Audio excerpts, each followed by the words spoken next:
Alright, we just need to find this creature and determine what it... Kira, what is that?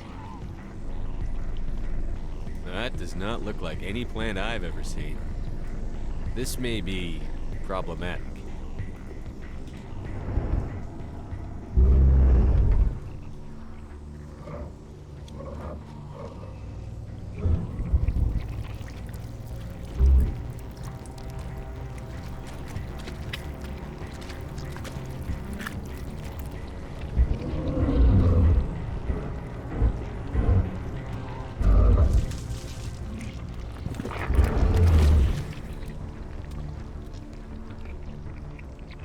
Invaders, your every step is a transgression. 1,000 feelers appraise you as meat, good only to dig or decompose. I speak for the old growth as I did for Saren. You are within and before the Thorian. It commands that you be in awe. You gave something to Sarah. Something I need. Saren sought knowledge of those who are gone. The old growth listened to flesh for the first time in the long cycle. Trades were made. Then cold ones began killing the flesh that would tend the next cycle. Flesh fairly given. The old growth sees the air you push as lies. It will listen no more.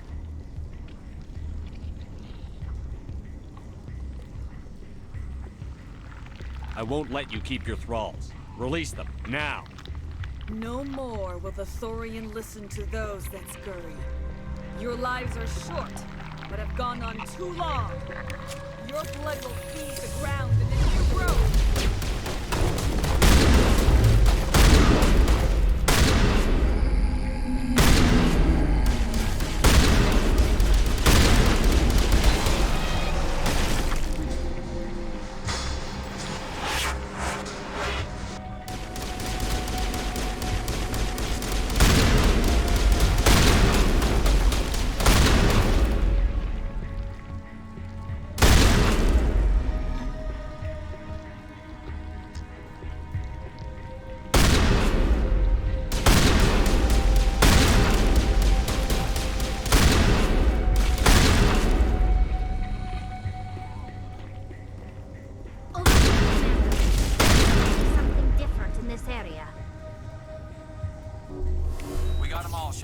Get down!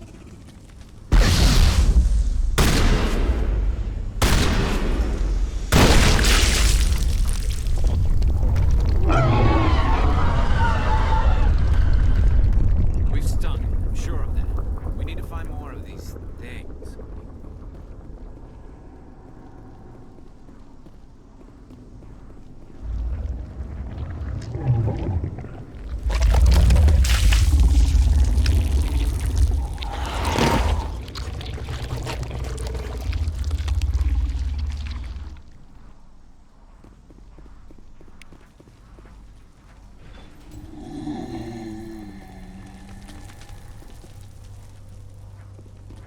Take him out!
I suppose I should thank you for releasing me.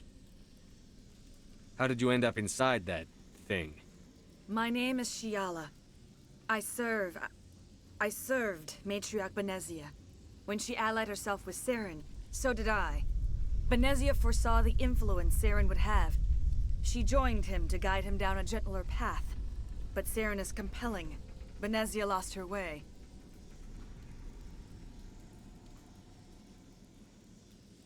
Are you saying Saren can control minds? Benezia underestimated Saren, as I did.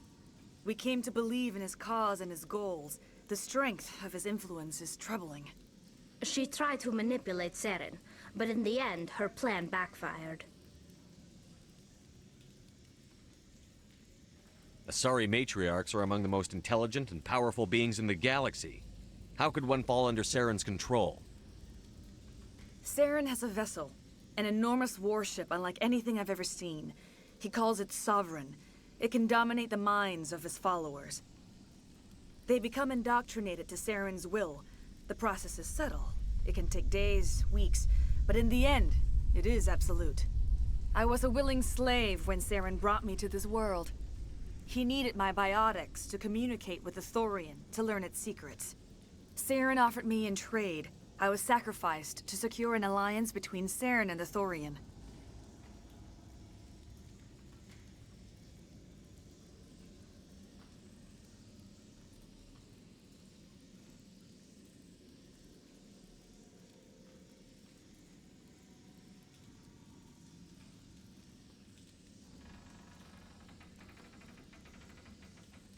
Saren's pretty quick to betray his own people. He was quick to betray the Thorian, too. After he had what he wanted, he ordered the Geth to destroy all evidence of its existence. Saren knows you are searching for the Conduit. He knows you are following his steps. He attacked the Thorian so you could not gain the cipher.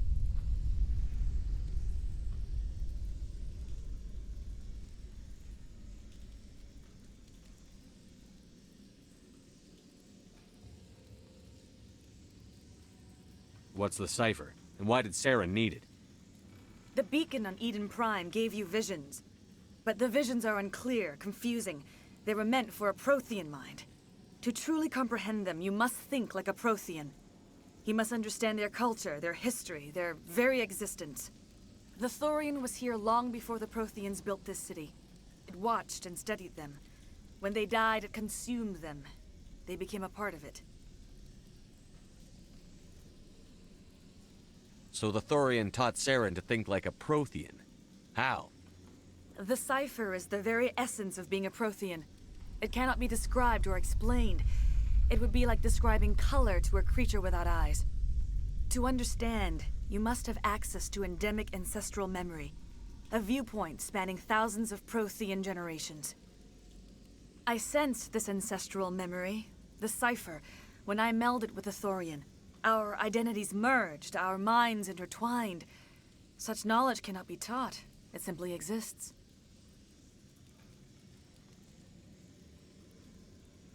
I need the cipher. There is a way. I can transfer the knowledge from my mind to yours, as I did with Saren. Try to relax, Commander. Slow, deep breaths. Let go of your physical shell. Reach out to grasp the threads that bind us, one to another. Every action sends ripples across the galaxy. Every idea must touch another mind to live. Each emotion must mark another's spirit. We are all connected. Every living being united in a single glorious existence. Open yourself to the universe, Commander. Embrace eternity.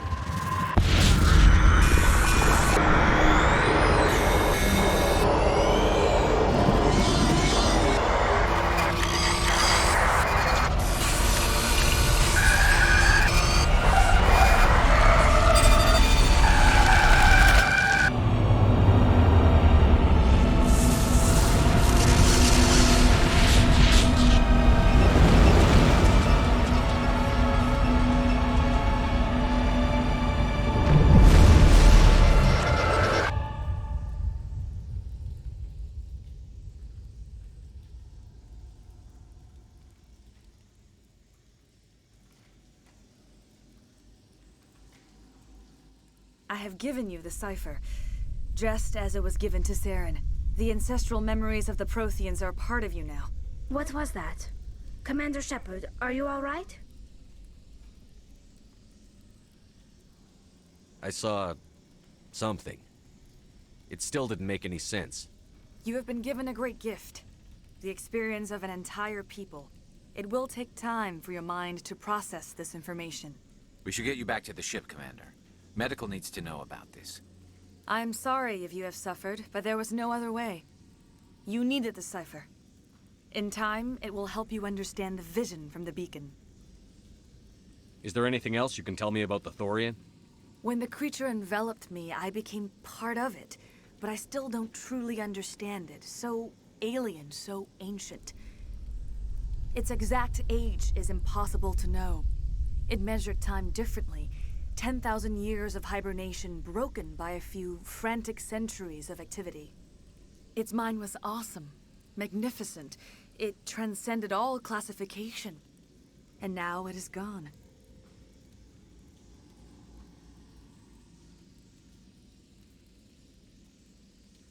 Now that you're free of the Thorian, what are you planning to do next? If you allow it, I would like to stay here with the colonists. They have suffered greatly, and I played a role in their suffering. I would like to make amends. The colonists will need all the help they can get. They'll be happy to have you on their side. Thank you, Commander. May fortune smile upon you. You tried to do for us. Saved a few. It's more than most would have done. Anyway, thanks. We'll start again. Just not here. Well, you killed it. At least that's something. But there are so many of us gone. I hope Exogeny learned from this. Hopefully everyone leaves us alone. Exogeny better fun. I hope everyone... We'll make it. It'll be rough. We'll make it.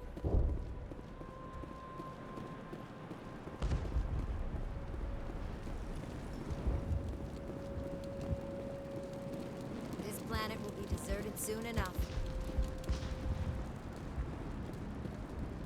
When I could think, I hoped more of us would survive.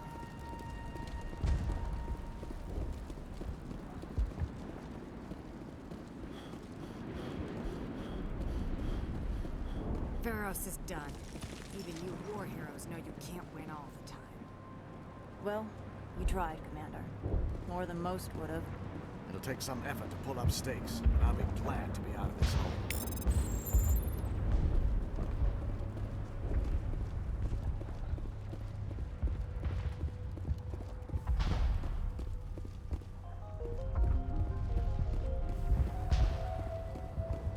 Thank you for everything you tried to do here.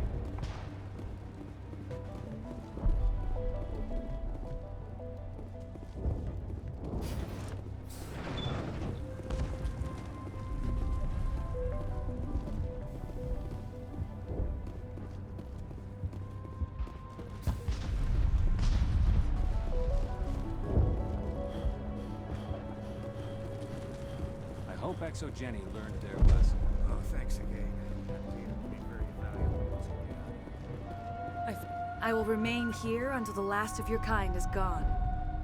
I am greatly ashamed for what happened here. I want to know more about you. There is nothing remarkable about me. I was merely one of Matriarch Benezia's disciples. For nearly 2 centuries, I followed her, learning at her feet. When Benezia revealed her plan to join Saren, she gave her disciples a choice. Only those who were willing had to follow her. Many felt her plan was too dangerous, but I believed in her. I thought she could turn Saren away from his insanity. Instead, we joined him in it. Farewell, Shiala. Farewell, Commander. I wish you well in your hunt.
Stand by, shore party. Decontamination in progress. Commander, you look pale. Are you suffering any ill effects from the cipher?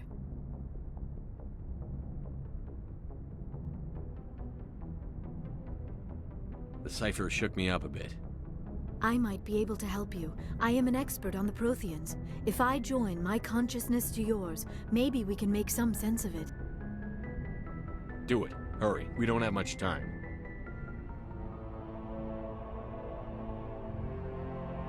Relax, Commander.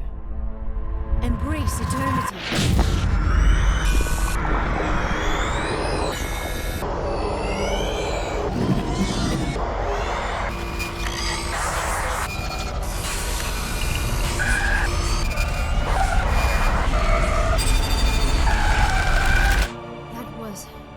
Incredible. All this time, all my research, yet I never dreamed. I am sorry. The images were so vivid. I never imagined the experience would be so intense. You are remarkably strong-willed, Commander. What you have been through, what you have seen, would have destroyed a lesser mind. Come on, get to the point. What did you see? The beacon on Eden Prime must have been badly damaged.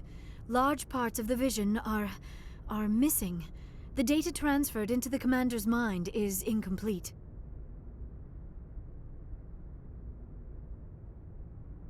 You must have seen something. I was able to interpret the data relayed through your vision, what was there at least, but something was missing. Saren must have the missing information. Maybe he found another beacon. If we can find the missing data from your vision, I can... I am sorry. The joining is exhausting. I should go to the medical bay and lie down for a moment. We're done here. Dismissed. I've sent off the Pharos report, Commander. You want me to patch you through to the Council? Patch him through, Joker. Setting up the link now, Commander. Commander, ExoGeni should have told us about the Thorian. It would have made your job much easier. You might have been able to capture it for study instead of destroying it. ExoGeni tried to study it. Look how that turned out. Yes, I'm sure you're correct, Commander. It's unfortunate the colony couldn't be saved. I'm surprised, Shepard. Ferris was a human colony. I thought you'd go to any lengths to save your own kind. I would have saved the colony if I could. It didn't work out that way. Sometimes sacrifices have to be made, Commander. I'm glad you understand that. Goodbye, Commander. We will be waiting for your next report.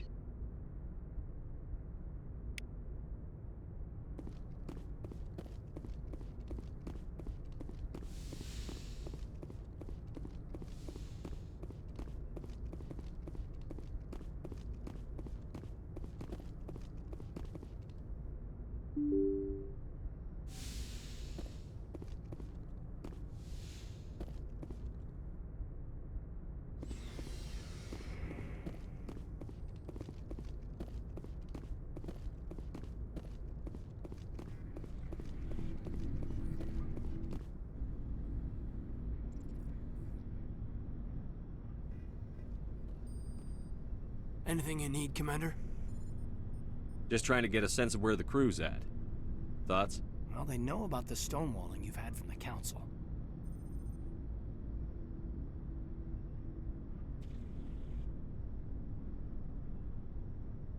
They deserve to know what we're up against. They're on your side. They're pissed about the resistance we're getting, especially from our side. I'll have a better handle on all of it when my head stops hurting. Another L2 flare-up.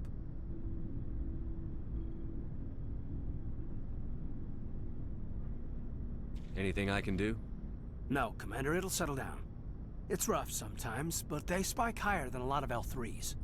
Except for you, of course. Besides, I fared a lot better than some after Kinetics was through.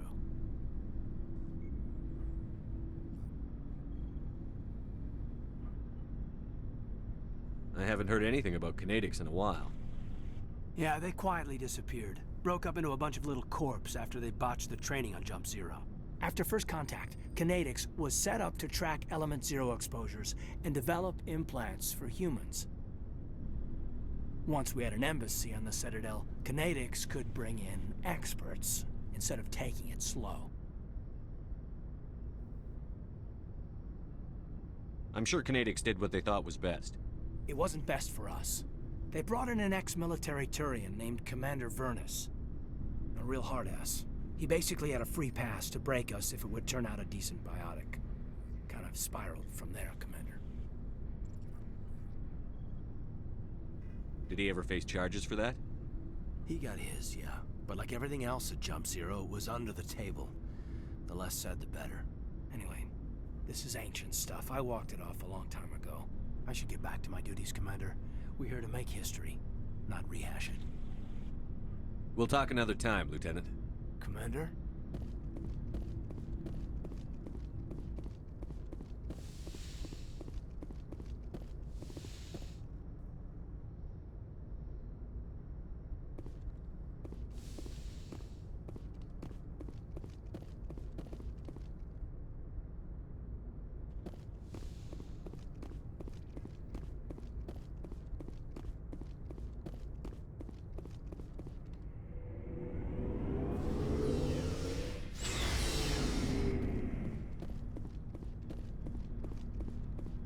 Shepard, what can I do for you?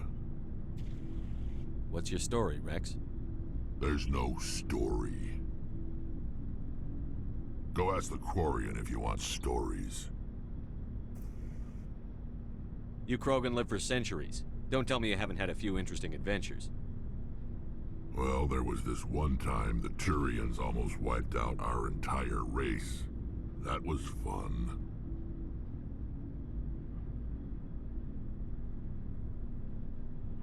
I heard about that. You know, they almost did the same to us. It's not the same. It seems pretty much the same to me. So your people were infected with a genetic mutation? An infection that makes only a few in 1,000 children survive birth? And I suppose it's destroying your entire species? I suppose it isn't all the same. I don't expect you to understand, but don't compare humanity's fate with the Krogan. Sorry, Rex. I wasn't trying to get you upset. Your ignorance doesn't upset me, Shepard. As for the Krogan, I gave up on them long ago. The genophage infected us, but it's not what's killing us. Are your people really dying? We're sure not getting any stronger. We're too spread out. None of us are interested in staying in our own system. What can you tell me about the genophage? Ask the Solarians if you want details. They made it. All I know, it makes breeding nearly impossible. Thousands die in stillbirth, and most never get that far. Every Krogan is infected, every one, and no one's rushing to find a cure. So long, Rex. Shepard. Oh, before I go, you said you're serving with Commander Shepard now? We saw him on the news here. He's cute. Later, sis. Tell me you didn't hear that. Afraid I did. Oh, shoot me now. One of my sisters. That's Sarah, the youngest. What's up? You didn't come by to eavesdrop on family mail. Your family seems to be important to you. Yeah, we've always been close. Me and my sisters especially. With Dad on duty so much, I had to help Mom raise them. Did your father serve with the fleet? Yeah, took any crap posting he could get that offered space. You know what? He worked his ass off trying to get recognized, but he never made it above serviceman 3rd class. He was real proud when I made chief. First thing he did was salute.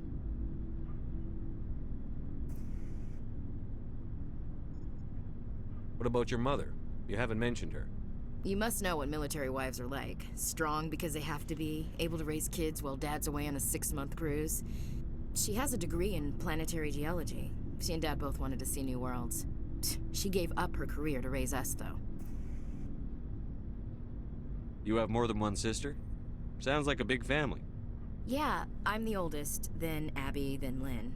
Sarah's the youngest. She's still in high school. With 4 girls, Dad used to say he felt more outnumbered at home than on maneuvers. After helping raise them, your sisters still talk to you? Amazing. Things were tense between Sarah and me for a while. Then we bonded. Sounds like a story. Feel like sharing? Sarah got herself a boyfriend who wanted to go faster than she did, Mike. I didn't think he was a bad kid, just pushy. Lynn would send me these worried vid mails, and I'd tell her to relax. If he really liked her, he wouldn't be pushy. Yeah, of course, if he didn't ask at all, I'd wonder if he thought Sarah was ugly. Damned if you do, damned if you don't. Mike thought they'd go for a romantic walk in the woods, because he figured it was past time they did the deed. She levered Mike face first into a tree and left. Didn't have a scratch on her. Good thing Mom and Dad had us all learn some kind of self-defense. I took emergency leave and walked Sarah to school for a few days.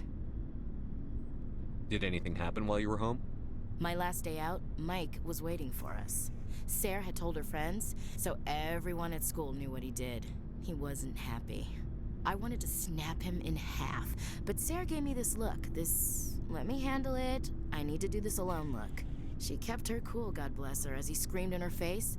She just let him vent. Then he tried to punch her.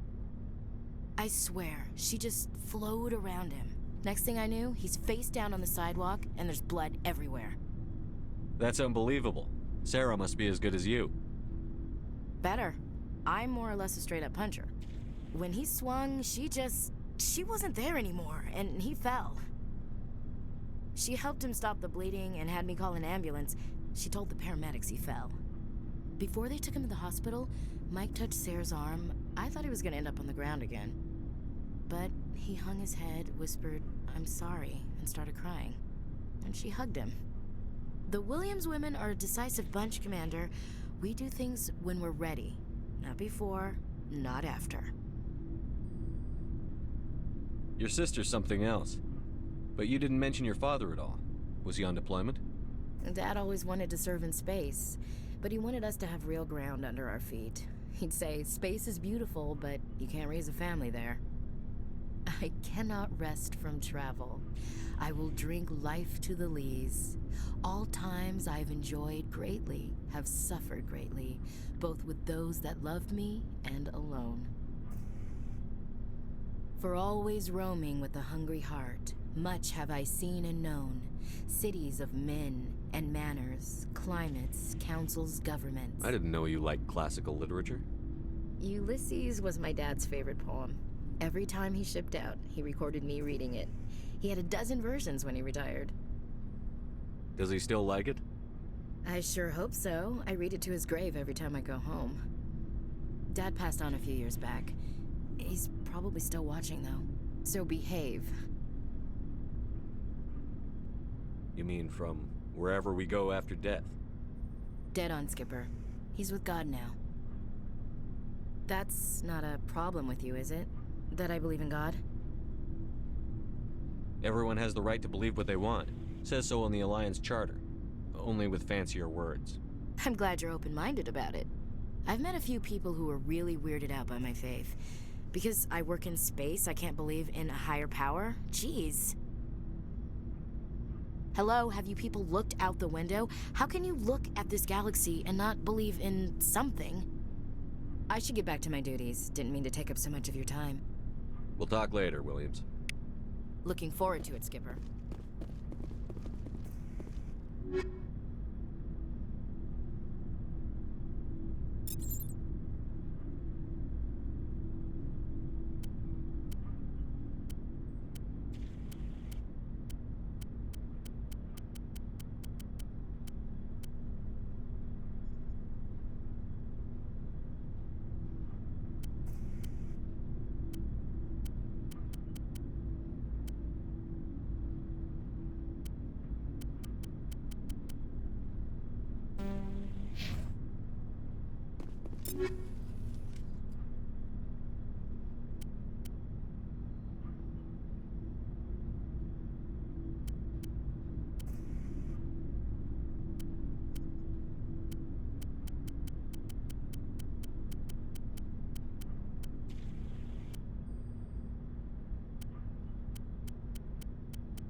Commander, good to see you. You've been with CSEC a while. Have you seen much action? Well, not as much as you, but yeah, I've seen some interesting things.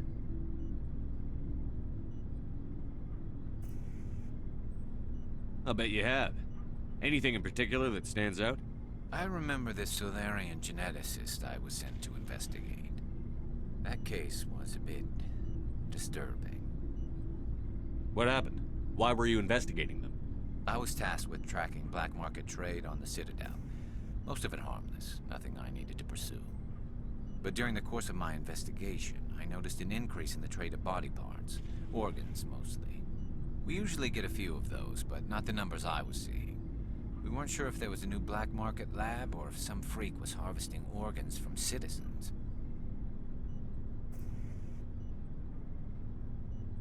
So what was it? Both, actually.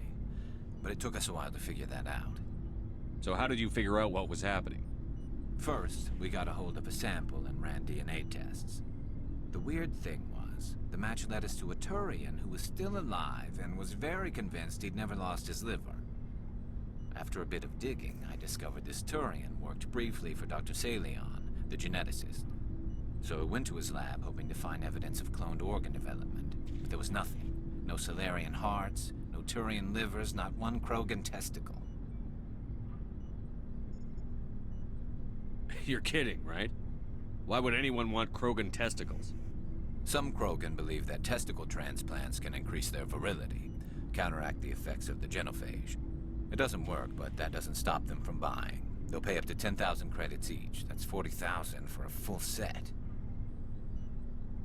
Somebody's making a killing out there.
What did you do about the geneticist?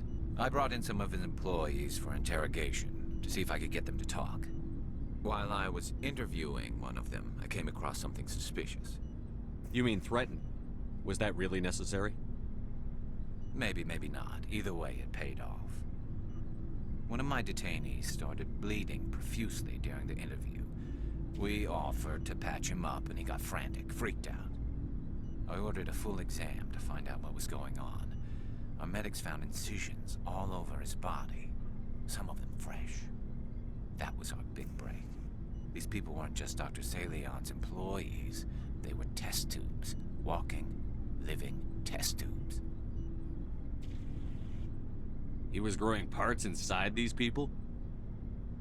Exactly.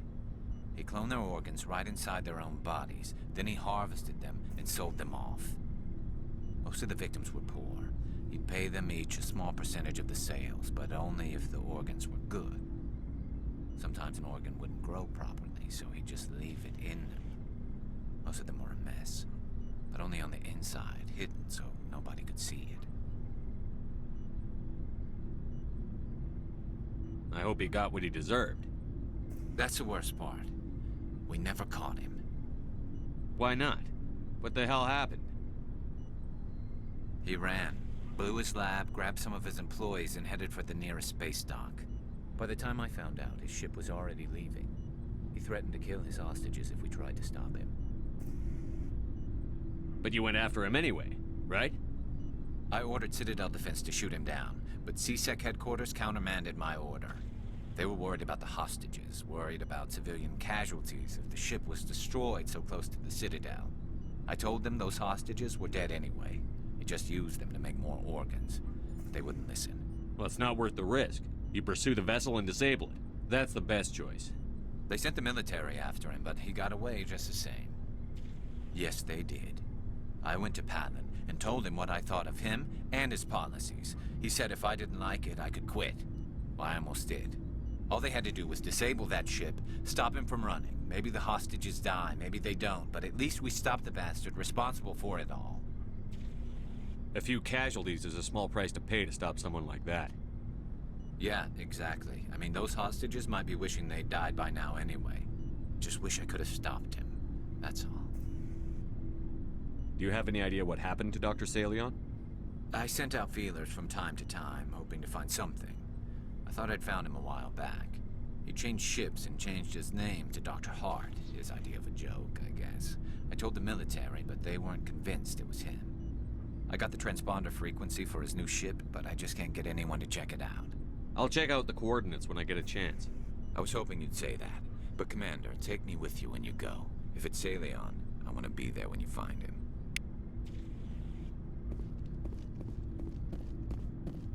Looking for supplies? Let's see what you've got. You bet, Commander.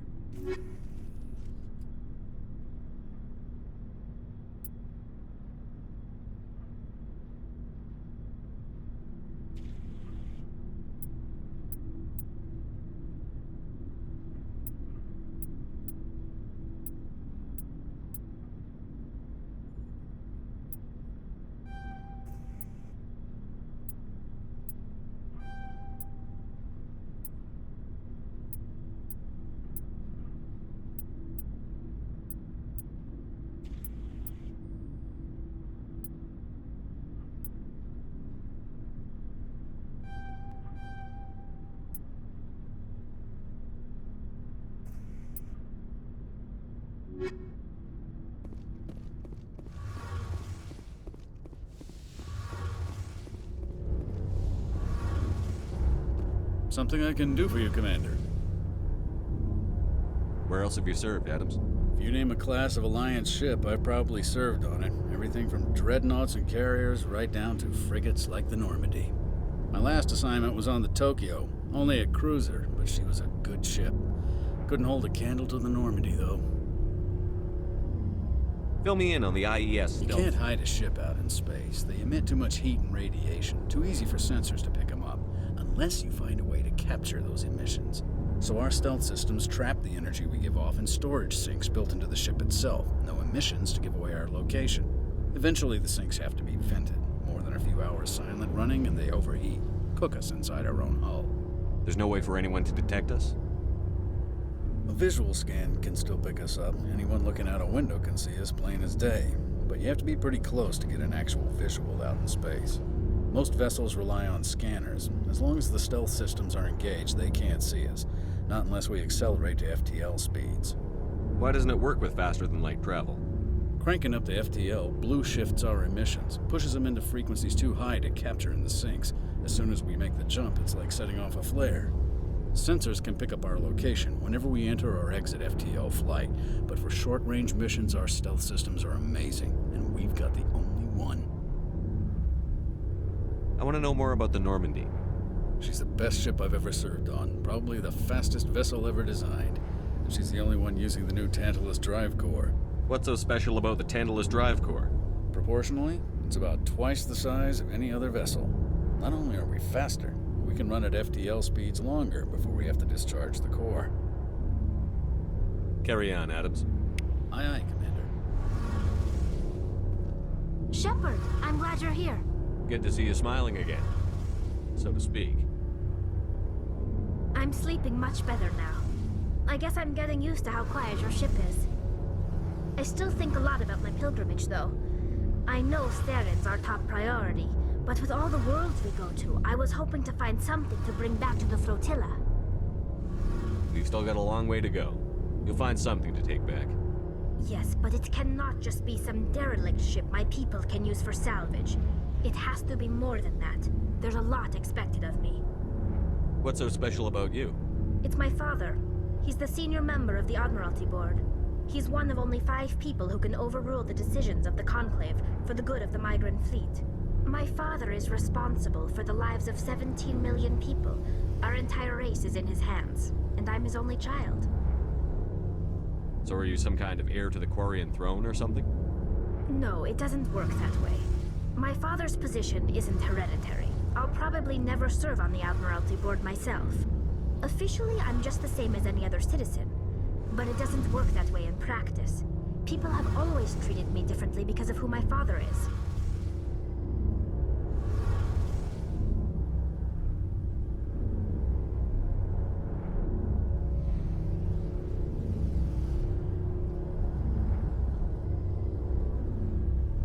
It must be tough on you. My people place a high value on family and ancestry. There's an unspoken expectation that I'll live up to my father's example. Everyone's waiting for me to do something great on my pilgrimage. Something that will forever change our lives for the better. If I don't, it's like I failed, and that reflects badly on both me and my father.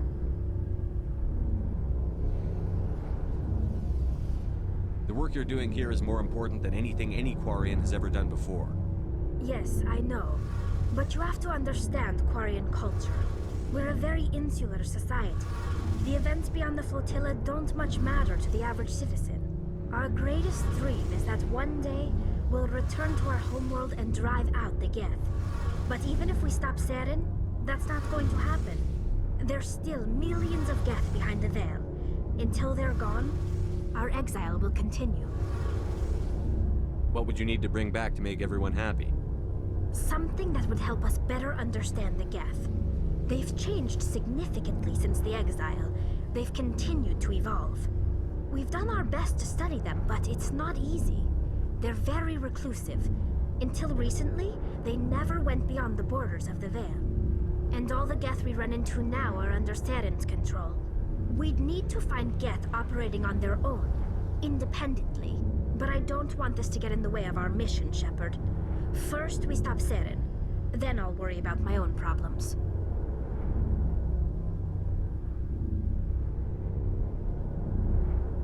Tell me about your people.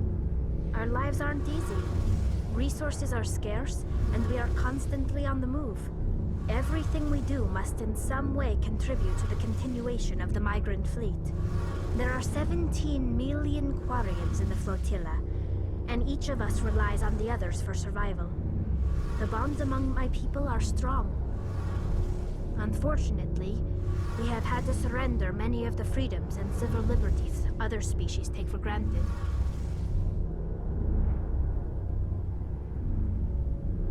What kind of freedoms? Well, it's illegal for parents to have more than one child. If our population grows too much, it would strain our resources to their breaking point. Of course, we also can't allow our numbers to become too few. If our population is in decline, the rule against single births is temporarily repealed. In extreme cases of population decline, incentives are even offered to encourage multiple births, though the Conclave hasn't had to take such measures in nearly a century. That's your government? The Conclave is our civilian branch of government. Each ship can elect a representative to serve on the Conclave and make decisions that affect the fleet as a whole. On matters that affect an individual ship, however, the captain has the final say. It's a tradition that dates back to the early days, when the fleet was governed by martial law. Fortunately, most captains nowadays are smart enough to have an elected council from their crew to give them advice and guidance.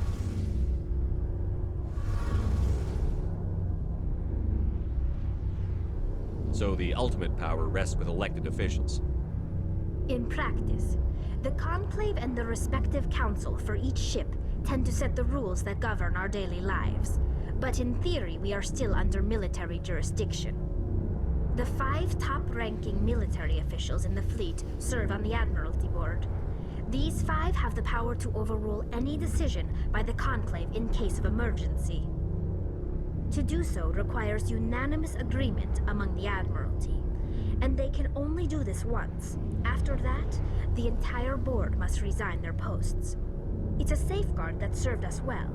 In nearly 3 centuries, the Admiralty Board has only overruled the Conclave 4 times.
I want to know more about the Geth. I doubt I can tell you anything you don't already know. It's been almost 3 centuries since they drove my people into exile. All I know is the story of their origins. What they were when we created them, and how they turned on us.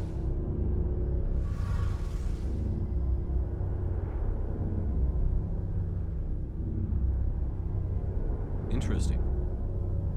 The Geth were originally created to serve as an automated manual labor force. Initially, their intelligence was as limited as any VI. Over time, we made small modifications to their programming to allow them to perform more varied and complex tasks, bringing them closer and closer to true AI status.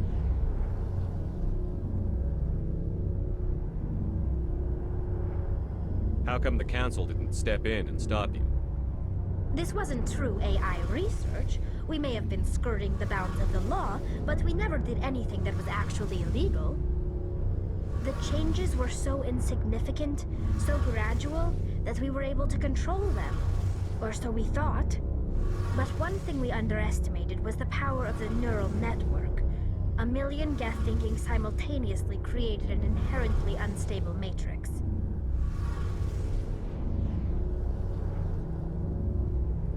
What made them rebel?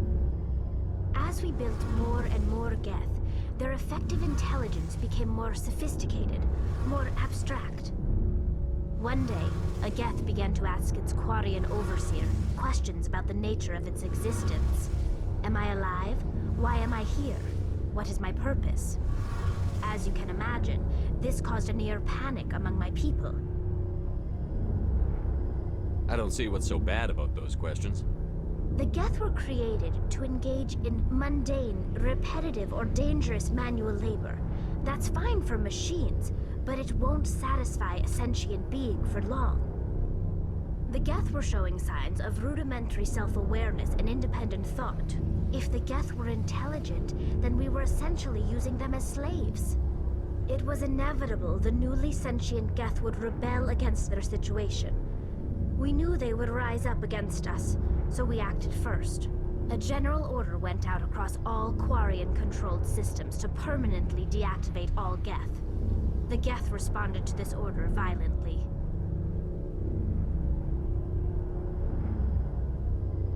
You can't blame them for fighting for their survival. We had no other choice. The Geth were already on the verge of revolution. By acting quickly, we had a chance to end the war before it began.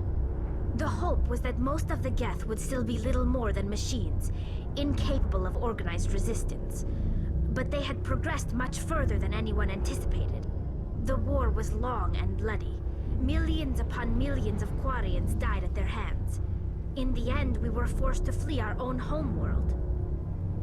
We feared the Geth would pursue us, but they never came beyond the Veil.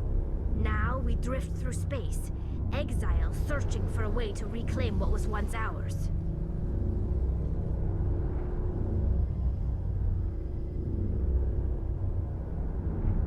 I should go. See you later.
Commander, are you coming to check up on me?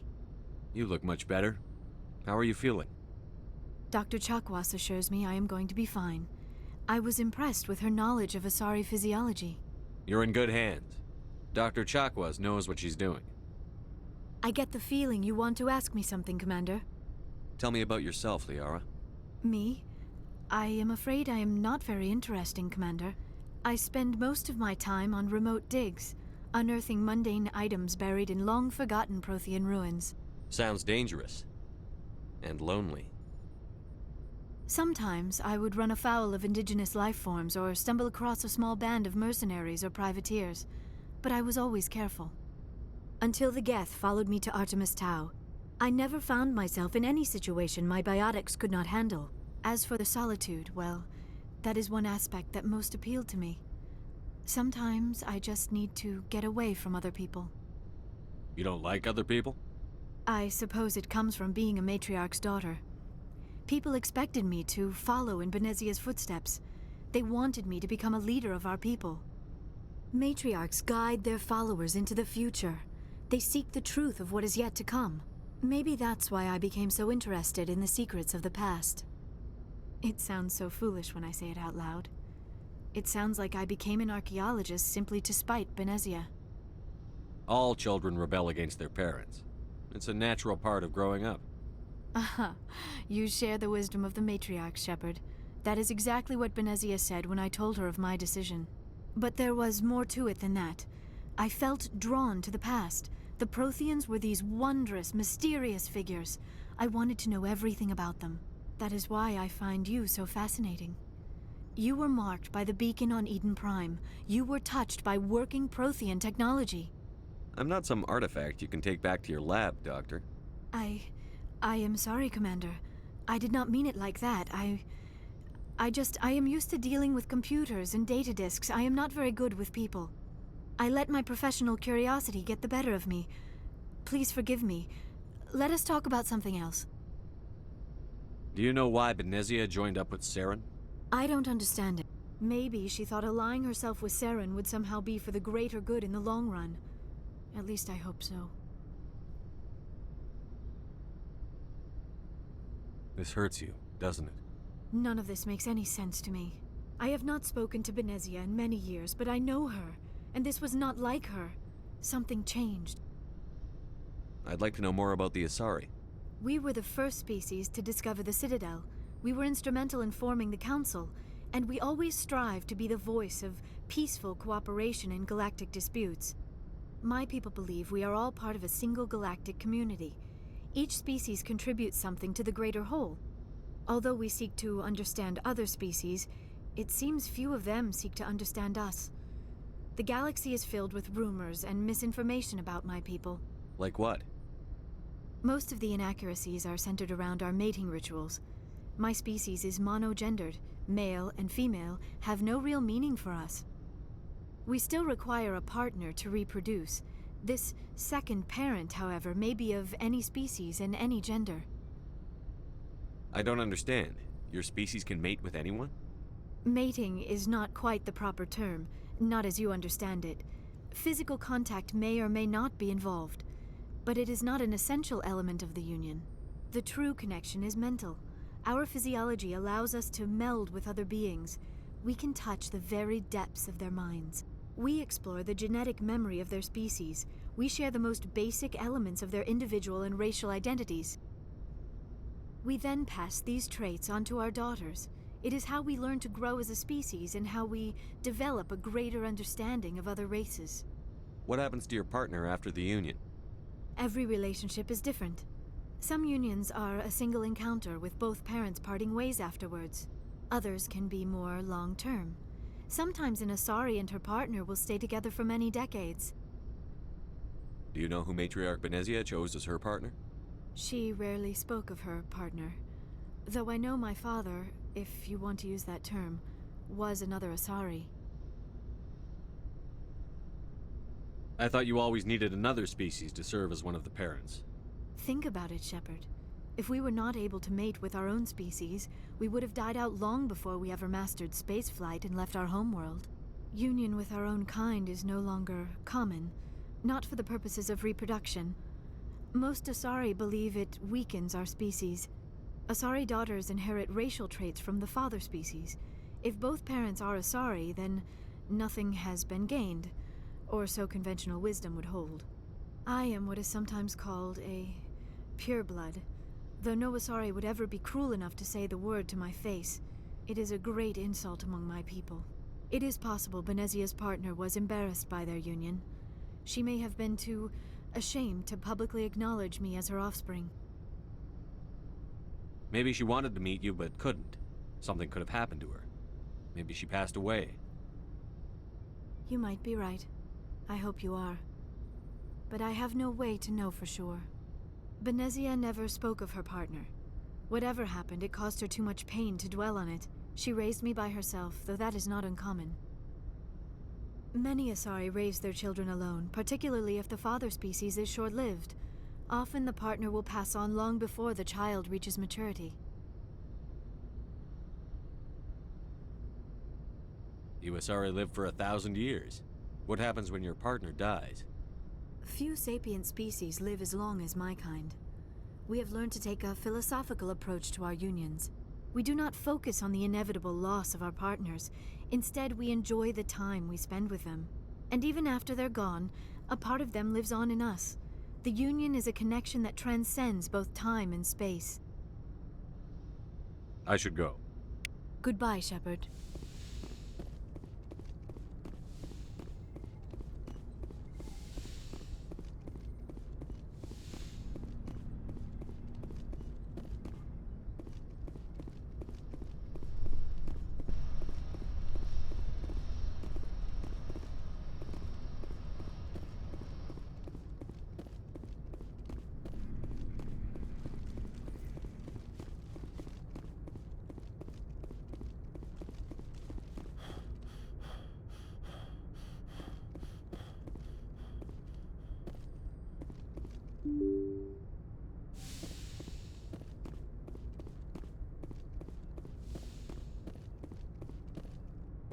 Good timing, Commander. We got a transmission coming in from the Citadel.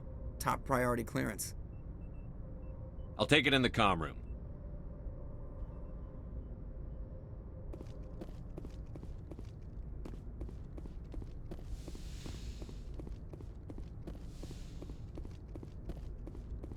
Commander Shepard, we've received information that may be critical to your mission against Saren. What kind of information? We've received an urgent message from one of our infiltration regiments in the Traverse. I'm listening. We currently have several infiltration units scattered throughout the border regions of Citadel space. This particular unit was gathering intel on Saren. What did they find? Unfortunately, the message we received was little more than static. The infiltration team must be in a situation where they can't set up proper interstellar communications. But the message was sent on a channel reserved for mission-critical communications. Whatever they were trying to tell us, we know it was important. Considering your interest in Saren, we thought you might want to investigate this. Find out what happened to our team. The signal originated from the planet Vermeer. I'll look into it. The Council prefers not to become involved in the specifics of Spectre activities. We only want you to be aware of all your options, including Vermeer. Good luck, Commander Shepard. We will keep you advised if we learn anything else.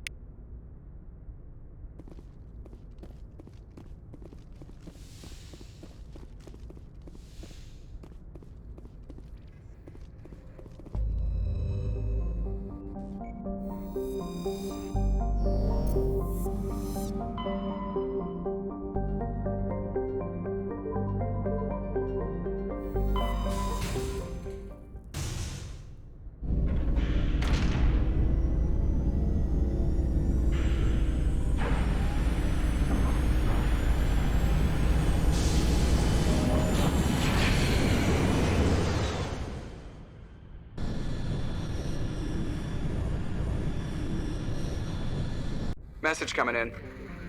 Patching it through. Normandy, this is Alliance Command. We're detecting your presence in the Attica Beta Cluster. One of our surveillance drones was gathering intel on Geth activities in the region when it was spotted and shot down.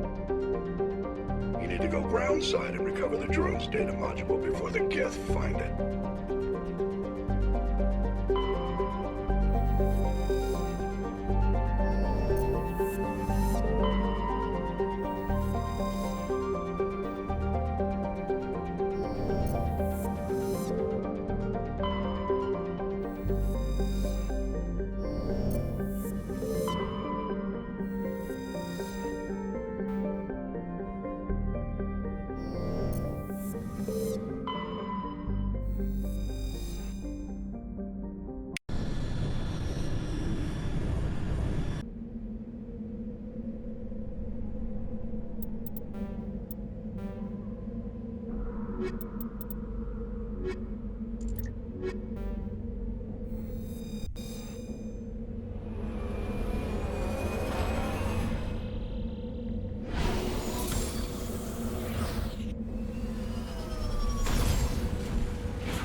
In the early 21...